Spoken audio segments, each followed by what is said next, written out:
근데 여러분 토요일보다는 일요일이 더, 토요일 날은 중간에 끊어져서 안 되고요. 2013, 14, 15, 16, 4년간인데요. 한 해당 한 문제가 한 150문 정도 돼요. 그러니까 문제를 한꺼번에 풀면 너무 힘들어요. 그래서 이번은 2013년하고 2014년 걸 풀 거고, 그 다음에 2015년 걸 한번, 2016년 한번 이렇게 풀 거예요. 그래서 그렇게 해서 문제를 처음부터까지 이렇게 푸는 연습을 해야지 한꺼번에 무리하게 풀면 안 되니까요. 자, 한번 보도록 하겠습니다.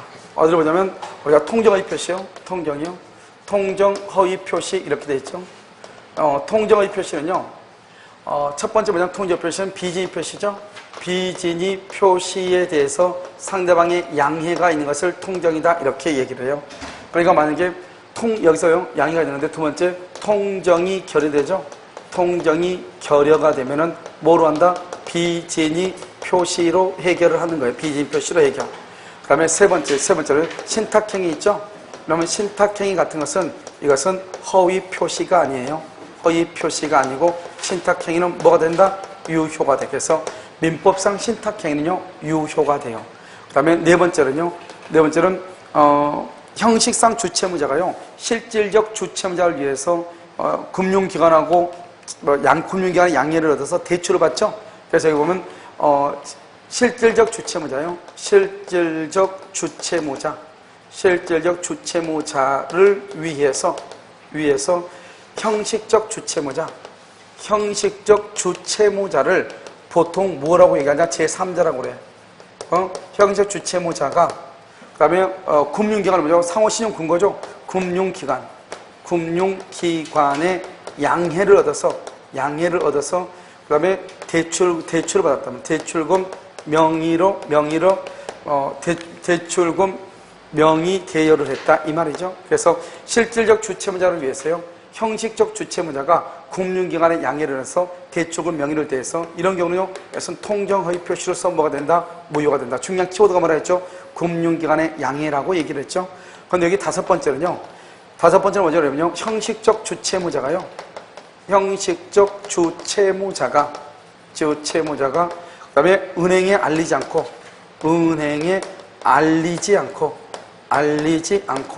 또는요 뭐라죠? 은행을 직접 방문이죠. 은행을 직접 방문해서 주체무자로서 서명했다 이 말. 서명날인 이것을 우리는 뭐라 한다? 서명날인 이것을 지인이 있는 의사표시로서 뭐가 된다? 유효다. 유효. 통정의 표시가, 여기 보면 형식적 주체무자, 실질적 주체무자 다 나왔잖아요. 이걸 제3자라고 한다고. 제3자가 은행을 직접 방문했다. 여기서는 양이라는 말이 있지만 여기는 양이란 말이 있어 없어? 없죠. 이걸 가지고 뭐래라? 비교를 꼭 해라 이렇게 얘기했죠. 자, 그 다음에 우리가 통정의 표시 이 정도 하고요. 그 다음에 통정의 표시 바로 그냥 제3자를 보자고요. 학생들이 하도 어렵게 하니까 제3자는 뭐죠? 당사자죠. 당사자 누구죠? 갑하고 을이죠. 갑하고 을. 당사자 제3자가 안 되죠. 당사자요 포괄 승계인은 누구죠? 상속인이죠. 상속인도 제3자가 아니죠. 그 다음에 당사자요 계약상 지위를 승계한 자 이 말이죠. 계약상 지위를 승계한 자, 이 사람도 제3자가 아니죠. 이러면 제3자가 아니란 말의 뜻이 뭐예요? 제3자가 아니라면서 이런 사람들은 아무리 누구라고 할지라도 선이이더라도 보호가 된다 안 된다? 보호되지 않죠 이 말이죠. 자, 그러면 이게 이제 당사자고요. 그 다음에 또 여기 또 뭐가 있죠? 여기는 수익자 있죠? 수익자. 제3자인 계약에서 수익자 제3자가 아니다. 아무리 선이라고 할지라도 보호된다 안 된다? 안 된다. 그 다음에 여러분요 여기서 이제 우리가 비교를 해야 될 것이 있죠. 여러분 그 다음에 또 여기요. 이런 사람들 이외의자로서 새로운 통정의 표시죠. 통정의 표시 무효를 기초로 새로운 이해관계를 맺은 사람을 제3자라고 그래. 여기서 그러면요 뭐가 있냐면 가장저당권이 있고, 여기 가장전세권이 있고, 그 다음에 가장채권이 있고, 가장소비대차라고 하는 것이 있죠. 가장소비대차. 그 다음에 이런 것들이 있죠. 그러면 가장매수인이라고 할까요? 가장매수인 이렇게. 여러분 이렇게 쓰면 여기 보면 가장이란 말이죠. 가장. 그다음에 이 가장이란 말은 통정이란 말이잖아요. 그러니까 이것은 무효라는 말이에요. 무효. 우리가 제3자는 이런 사람들 빼고 나머지 사람 중에서 무효를 기초로 새로운 이해관계라고 해요. 새로운이요. 그러니까 여기서 새로운 이건 뭐죠? 여기서요. 가장 저당권에 의해서 경락을 받은 경락인. 그다음에 가장 전세권하고 지상권은 뭐를 설정할 수 있죠? 저당권을 설정할 수 있죠. 저당권을 설정받은 경우 가장 채권에 의해서 파산이 돼서 파산 관제인, 파산에 대해서 가장 소비대차에 대해서 보증을 쓴 보증인, 가장 매수인에 대해서 압류나 가압류를 한 사람 이렇게요. 이런 사람들 전부가 다 뭐죠? 새롭게 이해관계를 맺었잖아요. 여기 보면 가장 저당권이라는 것은 저당권이 거짓말이다 이 말이거든요. 여기는요 전세권이 거짓말이다, 채권이 거짓말이다 이 말이잖아요. 그러니까 무효를 기초로 새로운 이해관계니까 가장 저당권으로 무효인 저당권, 무효인 전세권, 무효인 저당권, 무효인 채권, 무효인 소비대차 이 말이죠. 무효를 기초로 새롭게 이해관계를 맺었죠. 이것을 우리는 뭐라 한다? 제3자라고 얘기하는 것이에요. 무슨 말인지 알겠죠? 이것을 뭐라 한다? 제3자 이렇게요. 제3자다 이렇게. 제3자. 그런데 여기서 보면 이제 비교를 해야 되겠죠. 비교. 여러분 채권이라고 하는 것이 있고요. 그 다음에 뭐가냐? 주식이라고 하는 것이 있어. 그래서 채권의 가장양도요. 채권의 가장양도, 주식의 가장양도요. 여러분 말을 봐봐, 말을. 여기서 보면 여기요 가장이란 말은 저당권이 가장이다. 저당권이 무효다 이 말이잖아요. 여기도 가장양도죠. 여기도 가장양도죠. 양도가 무효다 이 말이죠. 그런데 그럼 여기 채권하고 주식은요. 이것은 무효가 아니다 이 말이지. 여기는 뭐예요? 여기는 가장 저당권, 무효인 저당권 이 말이죠. 가장 양도, 무효인 양도 이 말이죠. 그런데 여기는 지금 뭐가 있어? 채권이라고 하는 것이 있잖아요. 채권. 그러면 채권을 무효로 양도했다 이 말이잖아요. 그러면 무효로 양도하기 전에, 거짓말로 양도하기 전에 이미 뭐가 있었어? 채권이 이미 있었다 이 말이잖아요. 그러니까 여기서 뭐다? 채무자. 채무자는 제3자가 아니죠. 왜요? 새로이니까 기존에 그러면 된다 안 된다? 안 된단 말이에요. 기존에. 이 사람은 기존의 사람이에요. 여기도 주식도요. 주식이 있다고 하는 것은 이미 뭐가 있다는 거예요? 회사가 있다는 거죠. 회사. 그래서 제3자가 아니에요. 그래서 채권의 가장 양도에서 채무자, 그 다음에 채권 추심을 의뢰받은 자, 추심을 의뢰받은 자, 의뢰. 이것도 제3자가 아니죠. 그 다음에 채권에서요. 일반 채권자. 그럼 일반 채권자란 말은 이 채권하고 관계가 없는 채권을 얘기하는 거죠. 이런 경우는 제3자가 될 수 없죠. 그래서 여러분 제3자가 아닌 것은 당사자 안 되고 포괄 승계인 안 되고 계약상의 지위를 승계한 자, 수익자 아니죠. 그 다음에 채권의 가장 양도에 있어서 채무자, 채권 추심을 의뢰받은 자, 일반 채권자. 알겠죠? 그 다음에 주식의 가장 양도에서 회사. 이런 경우는 제3자다 아니다? 아니다. 여기서 제3자인 것은 뭐다? 무효를 기초로 새로운 이해관계를 맺어야 되죠. 그래서 무효를 기초로 여기죠. 가장저당권, 가장전세권, 가장채권, 가장소비대차, 가장매수인. 이 가장으로부터 새로운이죠. 알겠죠? 이것을 제3자다 이렇게. 이것을 정확하게 암기하시고. 그다음에 이제 우리가 통정의 표시에서는 두 가지만 보면 되죠. 첫 번째 뭐냐면 이것은 그림을 그리지 않을 수밖에 없으니까 여기 가박을 하고 있죠. 여기 청약을 하죠. 청약이 뭐다? 여기 의사 표시이죠. 여기서 의사 표시요 이렇게. 이 의사가 뭐죠? 의사는 증여를 할 의사죠. 표시는요 매매를 했잖아요. 그런데 증여를 하는 의사인데 이것을 숨겨놨죠. 은닉행위라고 얘기하고 이 증여가 증여를 해서 요건을 갖추면 유효가 되는 것이고 매매죠. 매매라고 하는 것은 그건 거짓말로 하죠. 이것을 가장매매라고 하고 방금 얘기했죠. 가장이라는 것은 유효이다 무효이다 무효인 것이고 그래서 증여를 하고 싶은데 증여세가 너무 많이 나오니까 매매로 거짓말로 가장해서 계약을 했다 이 말이죠. 그래서 을 앞으로 등기를 하죠. 그럼 이 등기는 유효가 되죠. 왜 이 등기가 유효냐? 가장 매매의 등기로서는 무효이지만 갑과 을은 이미 증여를 하기로 내부적으로 합의를 했죠. 의사주의 원칙에 의해서 그 등기는 유효가 된다. 그래서 이것을 실체 관계에 부합한다 이렇게 얘기해요. 이 등기가 실체 관계에 뭐한다? 부합한다. 그래서 가장 매매의 등기로서는 무효일지라도 증여의 등기로서는 유효가 된다 이 말이죠. 그럼 을이 완전하게 뭘 한다? 소유권을 취득하죠. 을이요. 그래서 을이 이것을 병한테 처분하죠. 엄폐물의 법칙에 의해서 선이 악의를 불문하고 병이 소유자가 되고 그 다음에 병이 또 정한테 처분하죠. 정도 선이 악의를 불문하고 소유자가 된다 이 말이죠. 이것을 우리는 무슨 법칙이다? 엄폐물의 법칙이다 이 말이죠. 그래서 엄폐물의 법칙에 의해서요. 이 병은 악이어도 소유권이 되고 소유자가 되고 병이 악이죠. 정이 악이에요. 병도 악이고 정도 악이죠. 그래도 소유권 취득해. 그래서 병정은 뭘 불문하고 선 악을 불문하고 소유권을 취득한다 이 말이죠. 그래서 여러분요 봐봐. 악이어도 병이 뭐가 된다? 병이 소유자죠. 소유자다. 이 말은 갑은 병의 등기를 말 수 없다. 등기를 말 수 없어. 말소할 수 없다. 여기 을은 병의 등기를 말 수 없다. 말소할 수 없다. 이런 말이에요. 물론 정이 악이어도 소유자죠.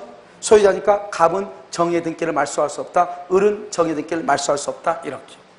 알겠죠? 이것을 얘기해. 그래서 여기서 나올 수 있는 지문들이 몇 개 안 되기 때문에 별의별 게 다 나와. 여기 있는 것이 전부 다예요. 자, 또 한 가지는 여기서 이제 이렇게 갑이 있죠? 갑이 있고 여기 을이 있죠? 갑을 그랬으면 이 갑이요 강제 집행을 면탈이죠. 강제 집행을 뭐하기 위해서 면탈을 목적으로 원래 A가 채권자죠. 이게 채권자예요. 채권자가 갑한테 1억을 빌려줬는데 갑이 경매를 당하지 않게 해서 을하고 짜고 다른 말로 뭐란다? 이것을 가장매매라고 얘기하죠. 그럼 가장매매는 유효이다, 무효이다? 무효이죠. 이러면 무효인 경우는 두 가지가 나오지 않는다. 첫 번째, 채무불이행이라고 하는 것이 없다. 무효의 당사자는 갑하고 을은 무효를 이유로 손해배상을 청구할 수 있다, 없다? 무효를 이유로 손해배상을 청구할 수가 없다. 이게 중요하고 강제집행은 면탈이죠. 면탈이니까 공익이다, 사익이다, 사익이다. 103조 위반이다, 아니다. 103조 위반이 아니다. 따라서 746조 불법 원인급여이다, 아니다. 아니죠. 746조 불법 급여 원인이 아니니까 갑은 을한테 뭐를 청구할 수 있다? 반환을 말 수 있어. 청구할 수 있다. 반환을 청구할 수 있다고 하는 것은 뭐다? 가장매매를 말 수 있다. 철회할 수 있다. 철회한다 하더라도 선의의 제3자, 선의의 제3자에게 대항할 수 있다, 없다? 대항하지는 못한다. 이렇게 처리할 수는 있다. 그래서 철회할 수 있다. 이게 중요하죠. 그래서 을 앞으로 이렇게 등기를 하죠. 이 등기는 유효이다, 무효이다? 무효이고 을은 소유자다, 아니다? 소유자가 아니고 결국 누가 소유자가 된다? 갑이 일단은 여기까지는 소유자가 된다 이 말이죠. 그럼 어떻게 돼요? 이 을 앞으로 되어 있는 등기가 무효인데 그럼 빨리 이 등기를 말소를 해야 되는데 말소를 하지 않죠? 그럼 어떻게 한다? 이 A라는 채권자가 어떻게 할 수 있냐? 여기서 첫 번째 채권자 대위권, 채권자 대위권을 행사할 수 있다. 그래서 갑이 을 앞으로 되어 있는 무효의 등기를 말소를 해야 되는데 말소를 하지 않죠? 그러면요 A가요 갑을 대위해서 을 앞으로 되어 있는 등기의 말소를 청구할 수 있다 이 말이죠. 자, 두 번째는요 채권자 취소권, 채권자 취소권을 행사할 수 있다. 채권자 취소권. 그런데 채권자 취소권은 이중 매매에서는 된다, 안 된다? 안 되죠. 그래서 채권자 취소권을 행사할 수가 있다. 채권자 대위권, 채권자 취소권 이렇게요. 그런데 이 을이요 자기 앞으로 되어 있는 등기가 무효임에도 불구하고 말소가 되기 전에 을이 이걸 병한테 처분한다. 병을 뭐라 한다? 제3자라고 한다. 제3자가 선인 경우는 소유권 취득하고 악인 경우는 소유권 취득을 못하죠. 그래서 병이 선이면 정은요 뭐를 불문하고 악을 불문하고 소유권을 취득한다. 무슨 말인지 알겠죠? 그런데 여기서 보면요 이렇게 병이 소유자가 선이가 되면 병이 소유자가 되죠. 병이 소유자가 되면 갑은 더 이상 소유자가 아니잖아요. 그래서 갑은 누구한테요? 악의 선의의 병한테 대항할 수 있다, 없다? 대항할 수 없죠. 대항할 수 없다는 말은 소유자가 갑이 된다, 병이 된다. 갑이 소유자다. 따라서 1번요. 여기서 뭐냐? 갑은요 을에게. 갑은 을에게요. 갑은 을에게 뭐 할 수 있냐? 첫 번째 불법 행위를 이유로 손해배상을 청구할 수 있다. 손해배상요. 두 번째는요. 불법 행위를 이유로 손해배상을 청구하고요. 두 번째는 매매대금 있죠? 자기가 팔아먹었으면 매매대금에 대해서 뭘 할 수 있다? 부당이득 반환을 할 수 있다? 청구할 수 있다. 손해배상을 청구하고 부당이득 반환을 청구할 수 있어요. 왜요? 지금 이 을이요 병한테 팔아먹었잖아요. 그러면 이 을은요 자기는 소유자가 아닌데 처분했잖아요. 그렇기 때문에 갑은 을에게 불법 행위를 이유로 손해배상을 청구할 수 있고 부당이득 반환을 할 수 있다? 청구할 수가 있다 이 말이죠. 그 다음에 이 병은 똑같아. 이 병의 3대 원칙은 우리가 저기에서 얘기하고 똑같아. 뭐하고 똑같죠? 비진입표 시했던 거하고 똑같단 말이죠. 제3자의 선의는 추정되고 제3자가 선이라고 하는 사실은 악이라고 하는 뭐죠? 제3자는 선이 이기기만 하면 되고 과실, 무과실을 불문하고 제3자가 스스로 뭐를 주장할 수 있다? 무효를 주장할 수 있고 제3자가 악이면 소유자가 안 되는데 그 다음 사람 무가 누구일 때 선일 때는 소유자가 되고 악일 때는 소유자가 되지 아니한다 이렇게. 이것은 다 똑같단 말이죠. 그래서 이것을 정확하게 아는 것이 아주 중요해요. 알겠죠? 그래서 우리가 문제 나올 수 있는 모든 지문들을요, 여기서 다 본 것이에요. 그 다음에 이 병이 선의로서 소유권 취득하죠? 그러면 A는 갑한테 돈을 빌려줬지 병한테 돈을 빌려준 게 아니잖아요. 따라서 만약에 세 번째요. 여기서 세 번째. 병이 선의죠? 병이 선의이면은 뭐 합니다? 소유권을 취득하죠? 소유권을 취득하죠. 취득하기 때문에요. 채권자 A는 병에게 강제 집행을 할 수 있다, 없다? 강제 집행을 할 수가 없죠. 그래서 병에게 강제 집행할 수 없어요. A는 갑한테 돈을 빌려준 거지 병한테 돈을 빌려준 것은 아니잖아요. 그래서 강제 집행을 할 수가 없다, 이런 말이에요. 그 다음에 여기 손해배상 청구, 부당이득 반환을 청구한다, 이렇게. 여기까지를 뭘 한다? 통정 허위 표시다, 이렇게 얘기를 해요.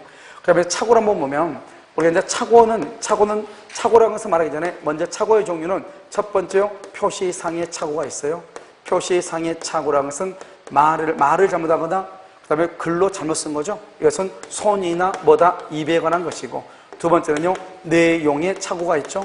내용의 착오라는 것은 우리가 눈으로 잘못 보거나 그 다음에 뇌로 생각을 잘못한 것이죠. 그래서 내용의 착오, 영국의 파운드하고요, 미국의 달러가 가치가 똑같다고 잘못 생각했단 말이죠. 그래서 100달러로 산다고 할 것을 100파운드에 산다고 얘기를 했다. 그것을 내용의 착오다, 이렇게 얘기하고.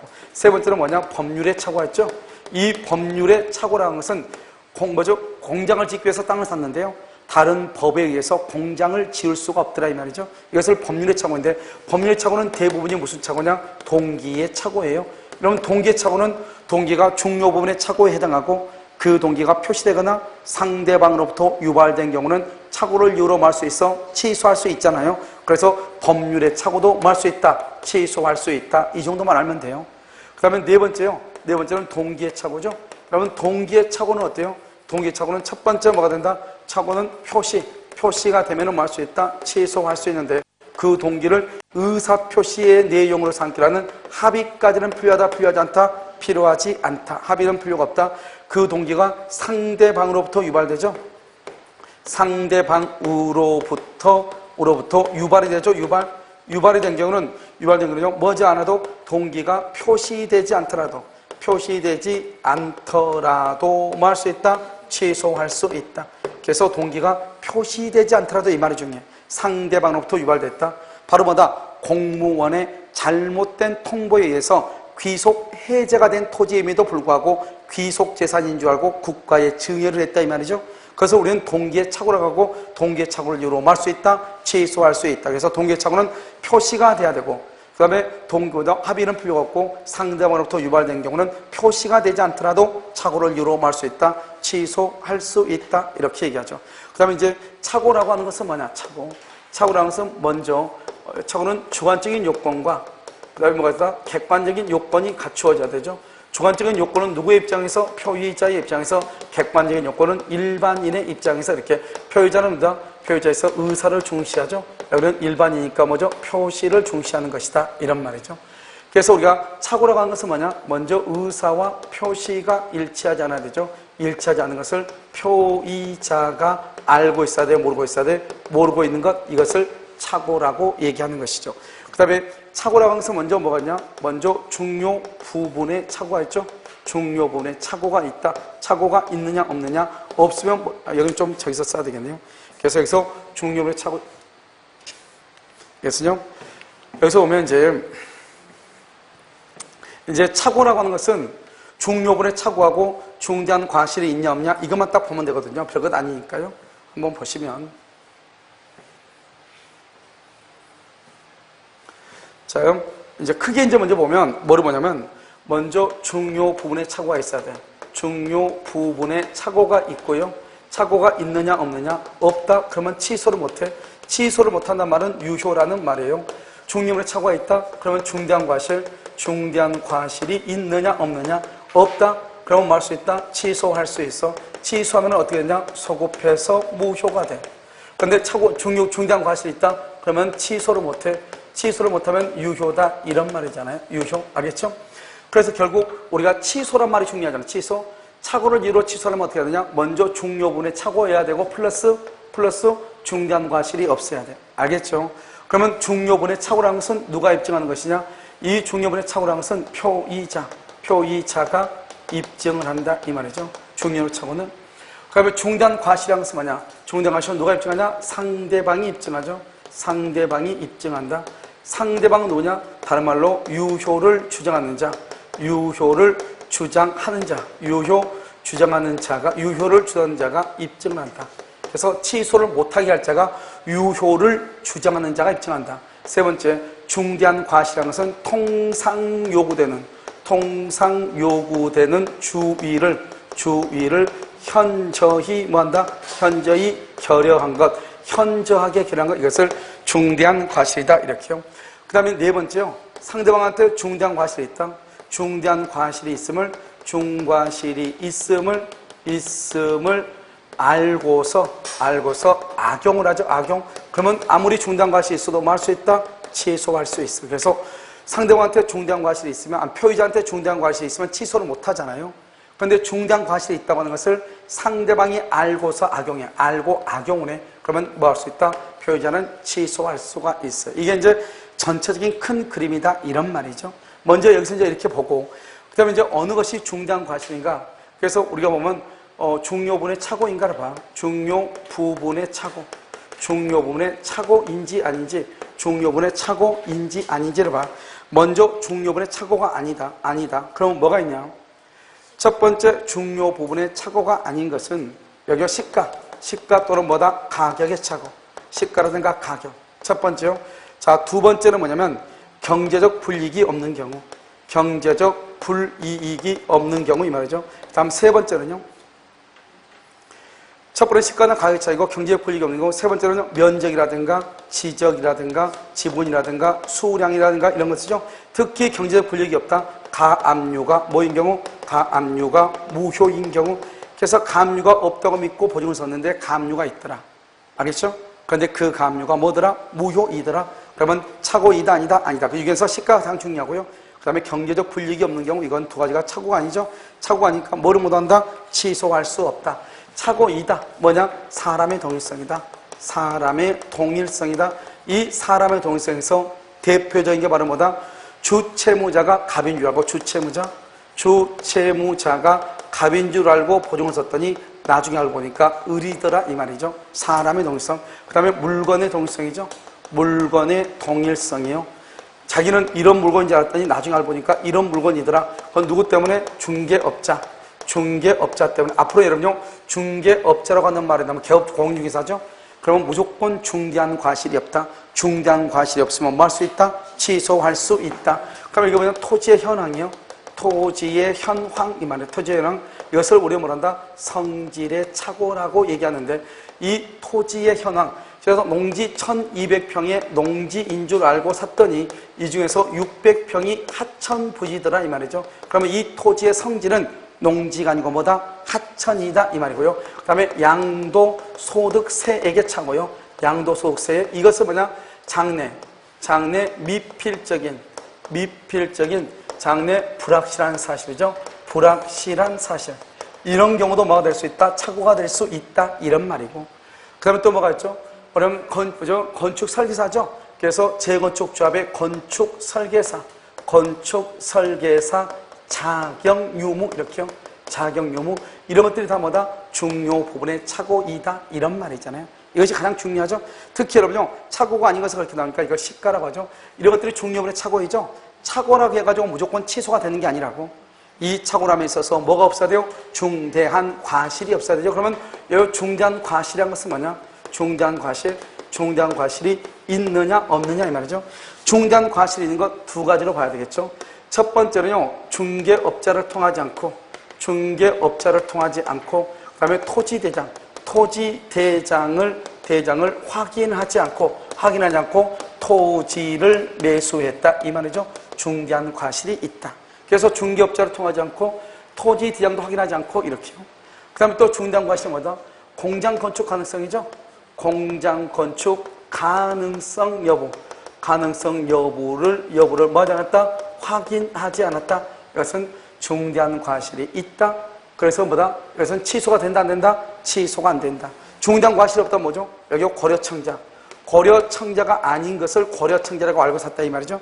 판례가 중대한 과실이 없음으로 말 수 있다. 취소할 수 있다. 그 다음에 20에서 30평 정도만 정당한 도로 부지에 편입된다고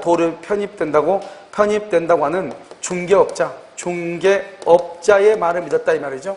중개업자가 그렇게 얘기했어. 20에서 30번 가라면 도로 부지에 편입된다고. 그 다음에 계약을 체결하는 과정에서 그것이 현출이 돼서 땅을 파는 매도인도 그 사실을 알고 있었다 이 말이죠.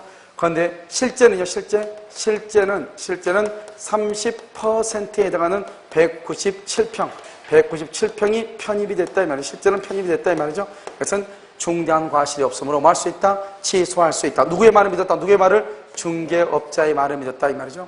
그 다음에 여러분 또 한 가지 알아야 될 게 뭐냐면 타인 소유물이죠. 이게 타인 소유물이죠. 우리는 타인 소유물에 대해서 매매계약을 체결할 수 있어 없어? 있죠. 그래서 타인 소유물은 원칙적으로 착오이다 아니다? 아니죠. 그런데요 반드시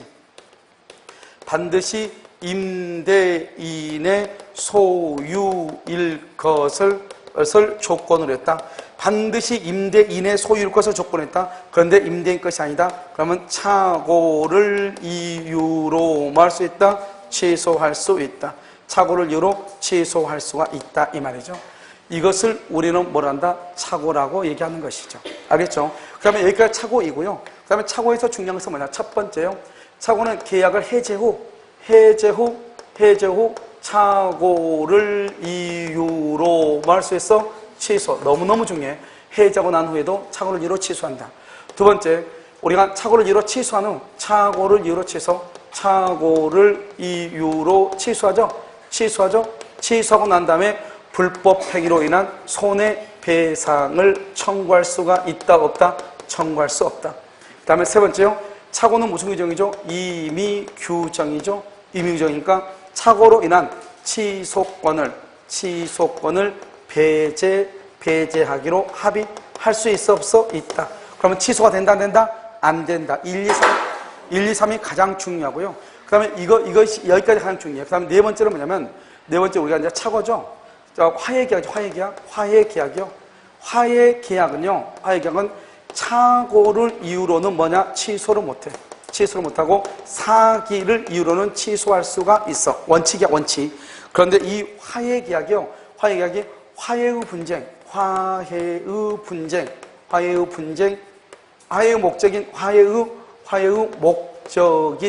목적인 분쟁 이외의 사유가 있죠. 이외의 사유에 착오가 있죠. 그러면 착오를 이유로 뭐 할 수 있어? 취소할 수 있어. 그래서 화해의 목적인 분쟁 이외의 사유에 착오가 있으면 취소한다. 그런데 만약에 이렇게 하면 안 돼. 화해계약은 원칙적으로 착오를 이유로 취소를 못해. 그런데 화해계약은 사기를 이유로 취소를 해. 그런데 화해의 목적인 분쟁 이외의 사유에 착오가 있다. 그러면 착오를 이유로 할 수 있다. 취소할 수 있다. 다섯 번째요. 그것은 뭐냐면 여러분요. 법인 설립이죠. 법인을 설립할 때는 뭐냐? 재산을 출연을 해야 돼요. 법인 설립으로 재산 출연 행위에 착오가 있다. 착오가 있으면 착오를 이유로 할 수 있다. 취소할 수 있어. 그래서 법인을 설립할 때 재산을 출연하는데 재산 출연 행위에 착오가 있죠. 그러면 착오를 이유로 할 수 있다. 취소할 수 있다 이 말이죠. 이거 여기까지를 우리가 뭐냐? 착오라고 얘기하는 거야. 특히 여러분 지금 착오에서 계약을 해지한 후 착오를 이유로 취소할 때 아주 중요하죠. 착오를 이유로 취소하더라도 손해배상을 청구할 수 없다. 이게요 우리가 사기 강박하고 비교했을 때 아주 중요하단 말이죠. 여기까지를 뭘 한다? 착오라고 얘기를 해. 그럼 이제 사기 강박하고 착오로 보면 착오 뭐죠? 착오가 있고 여기요 사기 강박이 이렇게 했죠.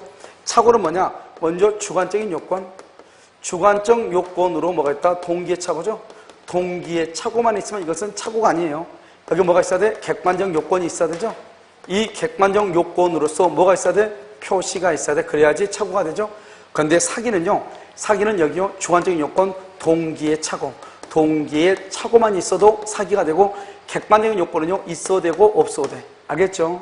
그래서 여러분요 만약에 동기의 착오만 있어도 사기가 될 수 있다. 그런데 동기의 착오만 있으면 착오는 안 된다. 착오가 되려면 뭐가 있어야 돼? 표시까지 있어야 된다. 그래서 여기요 사기는 무슨 요건만 있어야 된다? 동기의 착오, 주관적인 요건만 있어도 사기가 될 수 있다 이 말이고, 그 다음에 착오는요 그 자체가 위법 행위가 아니죠. 그래서 위법 행위가 아니지만 사기는 그 자체가 무슨 행위다? 위법한 행위이다 이 말이고요. 그 다음에 착오는 무슨 규정이다? 임의 규정이죠. 그래서 취소권을 배제하기로, 취소하지 않기로 합의할 수 있지만 사기는 무슨 규정이다? 강행 규정이니까 취소권을 뭐 할 수 없다? 배제할 수가 없다. 여기는요, 경제적 불이익이 있어야 돼, 없어야 돼? 경제적 불이익이 있어야 되죠? 경제적 불이익이 없으면 착오 이다, 아니다? 아니죠? 그런데 사기는요, 사기는 손해 여부를 불문해. 손해가 있냐, 없냐? 그것을 안 따져. 사기는요. 그래서 사기는 뭐냐? 의사결정의 자유. 의사결정의 자유를 보호한다. 이 말이죠. 의사결정의 자유. 그래서 이게 바로 착오하고 사기가 큰 차이예요. 그러면 우리가 이제 착오라고 하는 것은 뭐냐? 착오라고 하는 것하고 여기요, 우리가 이제 여기 사기라고 하는 것을 비교하면 착오는 뭐냐면 착오는 먼저 의사와 표시가 일치하지 않고 일치하지 않는 것을 표의자가 모르고 있는 거죠. 모르고.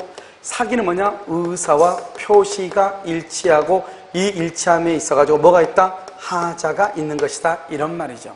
알겠죠? 이게 이제 착오하고 사기의 차이인데요.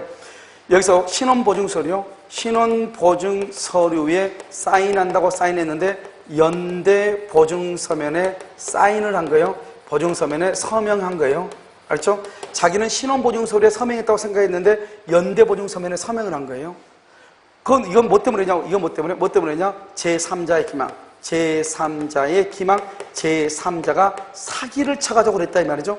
그러면 이러한 경우 사기를 이유로 취소해야 되는가? 착오를 이유로 취소해야 되는가? 이런 말이죠. 알겠죠? 이런 경우가 어떻게 한다? 신원보증서류에 자기가 사인한 거로 착각을 했죠? 그러니까 이것을 뭐라고 하냐면 의사라고 얘기하는 것이고, 연대보증서면에 서명했죠? 그러니까 이것을 뭐라 한다? 표시라고 얘기하는데, 지금 처음부터 의사와 표시가 일치한다, 일치하지 않는다? 일치하지 않죠? 일치하지 않으면 착오는 될 수 있어도 절대로 사기는 될 수가 없는 거예요. 사기는 첫 출발이 뭐다? 의사와 표시가 일치해야 된단 말이죠. 그런데 착오는 의사와 표시가 일치하지 않아야 되고, 신원보증서류에 사인한다고 사인을 했는데 나중에 보니까 연대보증서면이더라 이 말이죠. 그러면 처음부터 의사와 표시가 일치하지 않죠? 그러면 일치하지 않고 일치하지 않는 것을 표의자가 모르고 있어야 되는데, 뭐 때문에 그러면 표의자가 자기는 신원보증서류인 줄 알고 사인했냐 이 말이죠. 그것은 누구 때문이다? 제3자의 기망이다. 이 제3자의 기망이라는 것은 뭐다? 의사표시의 불일치를 알고 했다, 모르고 했다? 모르고 했다. 이런 말이에요. 제3자의 사기 때문에. 그러니까 사기로 취소하는 것이 아니고 뭐로만 취소한다? 오직 착오로만 할 수 있다. 취소할 수 있다. 사기로 취소하면 된다, 안 된다? 안 된다. 제3자의 기망이란 말이 있다고 해서 사기를 이유로 취소한다 그러면 절대로 안 돼. 오직 뭐로만 취소한다? 착오로만 취소를 한다. 이런 말이죠. 자, 그러면 이제 마지막으로요. 우리가 이제 뭐가 사기이고 뭐가 착오인지만 보면 돼요. 알겠죠? 자, 이제 보면 사기라고 하는 것은 뭐예요? 사기라고 하는 것은 첫 번째요. 사기는 첫 번째 몇 단의 고의가 있어야 돼? 2단의 고의가 있어야 되고, 과실만 있으면 된다, 안 된다? 과실만 있으면 안 되죠? 그래서 사기는 2단의 고의가 있어야 돼. 사기는 뭐냐? 사기는 손해 여부하고 불문해. 손해가 있냐 없냐 그걸 안 따져. 그래서 사기는 뭐다? 뭐를 중시한다? 의사결정의 자유. 의사결정의 자유를 보호하는 게 사기이다 이 말이죠. 그 다음에 여러분 사기는 뭐만 있어도 돼? 동기의 착오를 뭐라 한다? 주관적 요건이죠. 그래서 주관적 요건 이것만 있어도 사기가 될 수 있다. 그런데 착오는 주관적인 요건과 객관적인 요건이 있어야 되죠. 그래서 동기의 착오에 빠졌다 사기가 될 수 있다 이 말이고, 그 다음에 네 번째는요, 어떤 것이 사기이고 어떤 것이 사기가 아니냐 이 말이죠. 사기가 아닌 것의 대표적인 게 바로 뭐다? 교환계약이라고 하는 것이에요. 여러분요, 이 교환계약이 사기가 아니다. 정확하게 교환계약은 시가를 묵비했거나 또는요 다소 높은 가격을 시가라고, 높은 가격을 시가라고 고지했다면 시가로 고지했다 그러더라도 사기가 되지 않는다. 알겠죠? 그런데 사기인 것은 기본적으로 세 가지가 있다. 뭐가 있죠? 첫 번째 대형 백화점이죠. 대형 백화점에 뭐가 있다? 변칙 세일이죠. 변칙 세일 이렇게요. 자, 두 번째로 뭐죠? 우리는 고지 의무 위반이죠. 고지 의무 위반의 경우. 이런 고지 의무 위반은 뭐예요? 아파트 분양이죠. 아파트 분양 플러스 그다음에 인근에 뭐가 나올까? 공동묘지가 조성 중인 사실이죠. 조성 중인 사실을 고지해야 되는데 안 했다. 그러면 사기를 이유로 할 수 있다, 취소할 수 있다. 그러면 우리는 타인 소유물은 원칙적으로 사기가 되지 않죠? 그런데 어떤 경우요? 반드시 매도인의 소유일 것을 뭐하는 거? 조건으로 한 경우 이때는 뭐가 될 수 있다? 사기가 될 수 있다, 없다? 있다. 그래서 이것을 우리는 사기다 이렇게 얘기해서 우리가 사기에서는 어떤 것이 사기이고 어떤 것이 사기가 아니냐 이 말이죠. 마지막 5번째로 뭐냐? 우리가 사기라는 판단 기준이죠. 판단 기준. 사기냐 아니냐는 것은 어떻게 판단하냐? 판단 기준은 이렇게. 신이 성취성을치 신이 측에 비추어 비난받는다. 비난받는다 또는 시인된다 이렇게. 비난받는다, 시인된다. 신이 측에 비추어 비난받는다. 그럼 이것을 사기라고 얘기하고 시인된다. 그러면 사기가 아니에요. 알겠죠? 그래서 신이 측에 비추어 봤을 때 이런 말이 꼭 나와. 예를 들어서 뭐냐면 우리가 광고 같은 거 있죠. 광고 같은 것이 신이 측에 비추어 봤을 때 비난받을 정도 그러면 사기. 그러면 과대 광고가 신이 측에 비추어 봤을 때 비난받을 정도가 아니고 시인되는 정도. 그러면 사기이다, 아니다. 이런 말이죠. 그 다음에 여러분 이제 뭐가 있냐? 강박을 한번 봐봐. 강박. 그래서 강박을 보면 강박이라는 것은 뭐예요? 강박도 몇 단의 고의가 있어야 돼? 2단의 고의가 있어야 되고요. 그 다음에 강박이라는 것은 뭐냐? 강박은 항상 무슨 말이 있어야 돼요? 불법적 해악의 고지가 있고 상대방이 뭐를 당해야 돼? 공포심에 빠져야 돼. 그래서 불법적 해악의 고지 이 말이 가장 중요해. 그래서 불법적 해악의 고지로서 상대방이 공포심을 갖느냐? 그러면 강박. 그렇지 않으면 뭐다? 강박이 아니다. 이런 말이죠. 무슨 말인지 알겠죠? 이 말을 잘 알아야 되고 세 번째로는 강박이라고 하는 것은 뭐다? 강박은 원래 취소할 수 있고 무효가 될 수 있고 강박은 뭐다? 지인이 있는 의사표시 이렇게 세 가지죠. 그래서 여러분요 강박에 의하여서나마 증여하기로 하고 증여의 의사를 표시했다 이 말이잖아요. 그럼 취소라고 하는 것은 뭐다? 의사결정의 자유의 자유가 뭐가 되었다? 제한. 그러면 뭐다? 취소. 여기요 의사결정의 자유가 뭐가 되었다? 박탈. 다른 말로 뭐다? 극심. 그럼 뭐다? 무효. 이때 무효는 103조에 위반돼서 무효다 이 말이죠. 그 다음에 강박에 의하여서나마 증여하기로 하고 증여의 의사를 표시했죠. 이것을 우리는 뭐라 한다? 지인이 있는 의사표시다 이 말이죠. 그것을 뭐라 한다고? 지인이 있는 의사표시 이렇게. 무슨 말인지 알겠죠? 이것을 강박이고 네 번째는 뭐냐? 네 번째는 고소고발이라고 하는 거죠. 고소고발이요. 고소고발은 뭐다? 첫 번째는 적법이죠. 적법인데 두 번째는 강박이 될 수가 있죠. 언제냐? 두 가지. 고소고발이 강박이 되려면 이렇게 하지 말고요. 고소고발이라는 거 있죠. 고소고발은 첫 번째 뭐다? 이것은 적법행위죠. 적법한 행위이다. 그런데 두 번째요. 강박이 될 수가 있죠. 첫 번째 부정한 이득의 취득. 이득의 취득을 목적으로 하는 경우. 그 다음에 여기요. 목적은 정당해. 목적은 정당하지만 수단이 뭐가 된다? 불법이다. 그래서 목적은 정당한데 수단이 불법이요. 그럼 이것을 강박이 될 수가 있다. 고소고발이요. 원칙적으로 고소고발은 적법하지만 이런 말이에요. 그래서 이렇게 될 수 있고 그 다음에 또 여기 다섯 번째 뭐가 되어 있죠?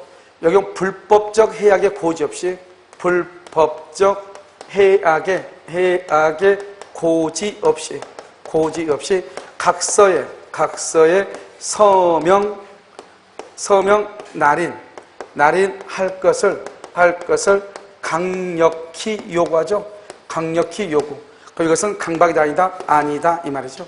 그래서 이것은 왜냐하면 불법책의 고지 없이 그렇죠. 고지 없이 그래서 강박이 아니에요. 그것은 강박이 아니다 이 말이죠. 만약에 불법적 해악의 고지로서 이렇게 하면 뭐가 되죠? 강박이 될 수 있다. 알겠죠? 이건 단순하게 암기하면 되고요. 그러면 이제는요 거의 다 끝났어요. 알겠죠? 자 이제 뭘 보냐면 여기서 이제 첫 번째 당사자간이죠.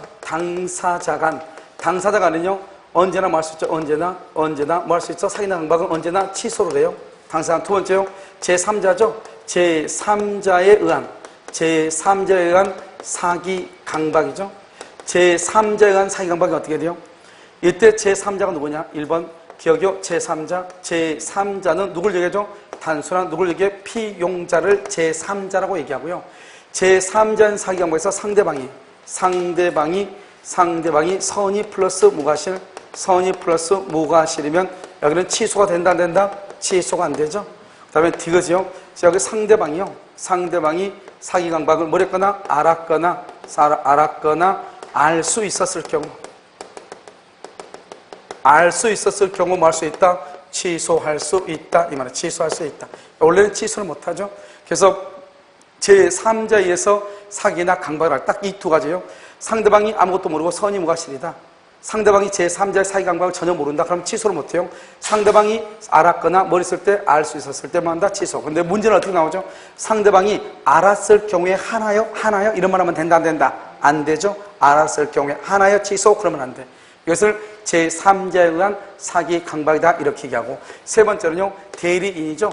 대리인의 사기 강박이죠. 대리인의 사기 강박의 경우는 어떻게 할 것인가? 첫 번째 대리인은 뭐다? 대리인은 뭐가 아니다? 제3자가 아니다. 대리인은요 본인과 뭐한다? 본인과 동일시 된다. 동일시. 그래서 본인과 동일하게 돼요. 그래서 니은 보면요 대리인이 사기나 강박을 하죠. 사기나 강박. 그럼 어떻게 돼요? 상대방은 본인이 그 사실을 뭐하든 알든 모르든 무조건 뭐 할 수 있다? 취소할 수 있어. 알든 모르든 우리가 만약에 제3자가 사기나 강박을 했을 때는 어떻게 하죠? 알았거나 알 수 있었을 때 취소할 수 있잖아요. 그런데 여기는 뭐 한다? 알든지 모르든지 무조건 뭐 할 수 있다? 취소할 수 있다. 알든 모르든 취소할 수 있다. 이런 말이죠. 여기서 보면 대리는 뭐다? 대리는 제3자가 아니다. 제3자는 누구다? 피용자다. 대리는 본인하고 똑같다. 그러니까 대리인이 사기나 강박을 한다. 그러면 상대방은 본인이 그 사실을 뭐든지 알든지 모르든지 무조건 말 수 있다. 취소할 수 있다. 이 말이죠. 만약에 대리인이 사기나 강박을 당하면 어떻게 돼? 당하면 본인이 무조건 뭐 한다? 취소할 수 있다. 이런 말이죠. 알겠죠? 자, 그러면 이게 이제 전체적이고요. 그 다음에 이제 여기서 보면 먼저 기망에 의해 하자 있는 물건을 매수했다. 하자 있는 물건을 매수. 이러면 어떻게 되죠? 여기는 기망이죠. 기망이니까 이것을 뭐란다? 이것을 사기라고 얘기하고, 하자 있는 물건을 뭐란다? 이것을 하자 담보 책임이다. 이렇게 얘기하죠. 그래서 이 두 가지는 뭐한다? 이 두 가지를 뭐래? 경합한다. 경합한다는 것은 어떻게 행사한다? 선택적으로 행사할 수 있다. 이런 말이죠. 이게요. 첫 번째요. 그 다음에 두 번째요. 우리가 아까 화해계약 했었죠. 화해계약. 그래서 기망에 의해서 화해계약이 이루어지죠. 화해계약. 그러면 이것은 무조건 뭐 할 수 있다? 취소할 수 있다. 그 다음에 세 번째요. 기망이 중요 부분의 착오이다. 중요 부분의 착오로 인해서 여기요. 여기서 보면 여기 중요 부분의 착오에 의해서 기망을 당하죠. 기망을 당하죠. 그럼 어때요? 여기는 중요 부분의 착오이죠. 여기는 기망은 뭐다? 기망은 다른 말로 뭐라 한다? 사기죠. 그래서 착오와 사기가 뭐란다? 경합한다. 경합한다는 것은 어떻게 행사한다? 선택적으로 행사할 수 있다. 이런 말이죠. 그 다음에 이제 마지막으로요. 뭐냐면 사기죠. 사기는 뭐다? 사기는 그 자체가 위법한 행위다. 그래서 위법한 행위죠. 그 자체가 위법이에요. 그래서 위법하니까 뭘 하지 않아도, 취소하지 않아도 뭐를 청구해서 불법 행위로 인한 손해배상을 청구한다. 여기서 중요한 것은 취소하지 않고도 손해배상을 청구하죠. 두 번째는 뭐다? 손해배상을 청구하기 위해서 똑같은 말이죠. 손해배상 청구를 위해서 반드시 취소할 필요가 있어 없어? 취소할 필요가 없다. 똑같은 말이죠. 그러니까 취소 없이도 손해배상을 청구하니까 여기요. 손해배상을 청구하기 위해서 반드시 취소할 필요가 없다 이 말이죠. 자, 두 번째요. 사기죠. 사기는 취소할 수 있죠. 취소하게 되면 뭐를 청구한다? 손해배상을 청구할 수 있죠. 사기로 인해서 취소하고 나서 뭐를 청구할 수 있다? 부당이득 반환을 청구할 수 있죠. 이 부당이득 반환 속에 무슨 말이 들어가 있어? 손해배상. 따라서 부당이득 반환을 청구하고 나서 손해배상을 청구할 수 있다 없다? 없죠. 이 두 가지를 뭐 한다? 경합한다. 경합, 다른 말로 어떻게 한다? 선택적 행사를 할 수 있다. 이런 말이죠. 그래서 우리가 여기 사기죠. 사기라고 하는 것은 뭐냐? 사기는 사기로 인해서 뭐 할 수 있다? 취소하고 손해배상 청구하고 취소하고 부당이득 반환 청구하고 취소 없이도 손해배상을 청구할 수 있다 이 말이죠. 그래서 취소하고 손해배상을 청구할 수 있고 취소 없이 손해배상 청구할 수 있고 그런데 취소하고 나서 부당이득 반환 청구하죠? 그러면 뭐는 청구할 수 없다? 손해배상을 청구할 수 없다. 손해배상 청구하기 위해서 반드시 뭐 할 필요가 없다? 취소할 필요가 없다. 이것은 위법행위죠. 그러니까 무슨 규정이다? 강행 규정이죠. 착오는 위법행위가 아니죠. 그래서 임의 규정이다 이렇게 얘기를 하는 것이요. 여기까지를 말한다. 사기다 이렇게 얘기를 하는 것이에요. 무슨 말인지 알겠죠? 그래서 여기까지 하면 여러분요 일단 민총 물권 채권이 여러분요 다 끝난 것이에요. 그렇죠? 그래서 다 끝났고요. 특별법은 뭐 그렇게 할 필요가 없죠. 특별법은 여러분들 보면 기출문제 지문집 있죠. 기출문제 지문 강의를 듣거나 그렇지 않으면 뭐를 들으면 되냐면 우리가 이제 11월 12월 달 해놓은 거 있는데 보면 우리 자료실 있죠. 자료실. 우리 보면 학원 수강생 전용 특강실에 보면 뭐죠? 특별법 판례 문제라고 돼 있어요. 알죠? 47문제가 돼 있는데 그것만 보든지 알겠죠? 그 다음에 뭐를 보면 기출문제 지문 지금 강의하고 있잖아요. 이거 듣든지 둘 중 하나만 돼요. 알겠죠? 그래서 특별법 같은 것은 어떻게 해요? 요약하기가 너무 힘들어요. 그래서 여러분 민총 물권 채권 했으니까 공부를 할 때 어떻게 하냐면 집을 못하는데 무조건 공부하지 말고 공부는 지금 강의를 듣는 것이 늦는 게 아니니까 첫 번째요. 강의를 할 때 지금은 확실하게 해야 되잖아요. 확실하게 적당히 제발 필요 없다는데 해독수 중요하지 않으니까 제발 이거 하지 마 혼자. 알겠죠? 혼자 공부하는 것은 정말로요 위험한 것이에요. 그래서 강의 듣는 것보다 더 빠른 거 없으니까 첫 번째 어떻게 하냐? 채권법이 몇 개 안 돼요. 알죠? 그러니까 채권법 있죠? 채권법이 5개인데 채권법만 계속적으로 반복적해서 2번, 3번 들어. 그것도 짧은 시간에. 토요일, 일요일 딱 잡아가지고 채권법 토요일하고 일요일 들으면 오전 공식법 강의 듣고 집에 가도 3번은 들을 수 있어요. 그러니까 이걸 빨리 듣고 그 다음에 물권법부터 반복적으로 알 때까지 몇 번 들어. 머릿속 바뀔 때까지. 물권법이 모두 해서 9개인데요. 9개인데 실제로 시간은 40분은 넘어가는 것이 없기 때문에요. 몇 개 안 돼요. 만약에 1시간 영어로 치면은 한 5, 6개밖에 안 돼요. 알겠죠? 그 다음에 민법 총칙이죠? 민법 총칙은 오늘 몇 개인지 모르겠는데 아무튼 몇 개 안 돼요. 민법 총칙은 물권보다 더 적으니까 한 7개나 정도밖에 안 될 거예요.